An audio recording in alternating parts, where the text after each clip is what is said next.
बरसात की एक ठंडी शाम थी। छोटे से कस्बे के किनारे बसे एक पुराने मंदिर की घंटियां हल्की हवा के साथ झूल रही थीं। उस मंदिर के पास ही एक साधारण सा घर था जहां रहता था ऋत्विक। ऋत्विक कोई अमीर इंसान नहीं था।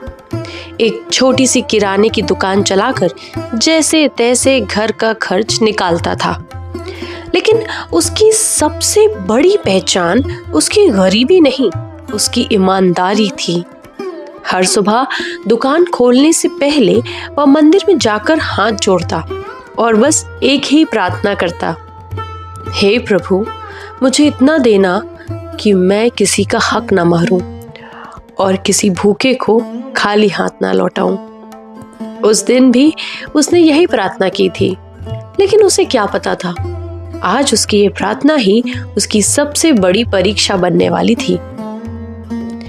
पहली परीक्षा।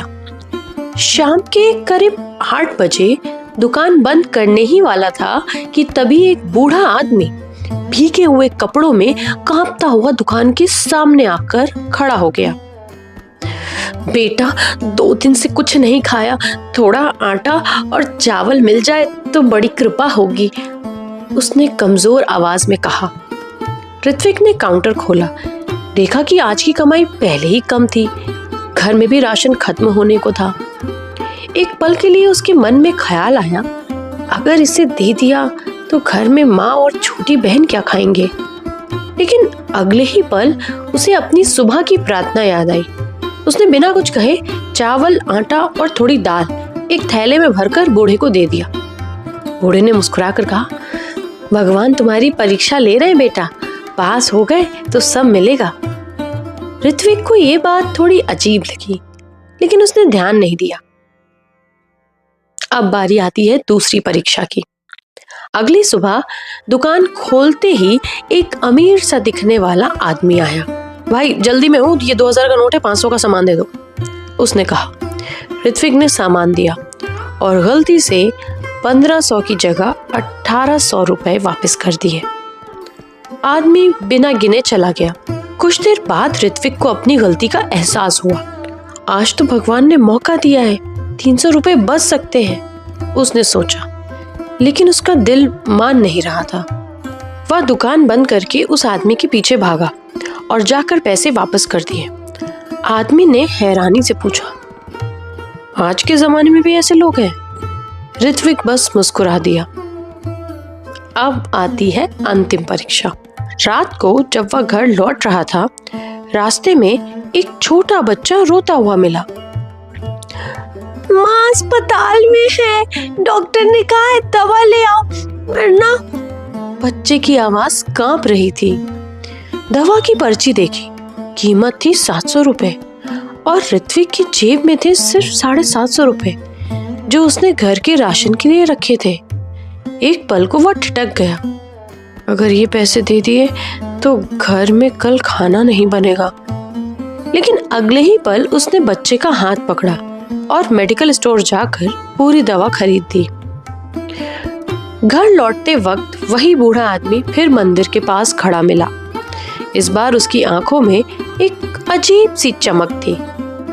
बेटा, क्या तुम जानते हो कि आज तुमने क्या किया है? इतना कहते ही अचानक चारों ओर एक दिव्य प्रकाश फैल गया।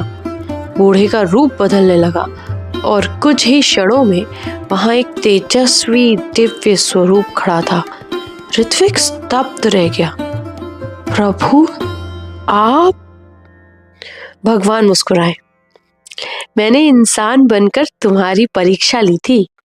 पहली बार देखा कि तुम भूखे को खाना देते हो या नहीं। दूसरी बार कि तुम लालच में आकर बेईमानी करते हो या नहीं। और तीसरी बार कि तुम अपने परिवार से पहले किसी अनजान की मदद करते हो या नहीं। तुम हर बार पास हुए हो ऋत्विक। अगले ही दिन जिस आदमी को उसने पैसे लौटाए थे, वही उसकी दुकान पर आया। मैं एक बड़ी कंपनी का मालिक हूँ, मुझे अपनी शाखा के लिए एक ईमानदार मैनेजर चाहिए, क्या तुम ये जिम्मेदारी निभाओगे? ऋत्विक की आंखों में आंसू थे।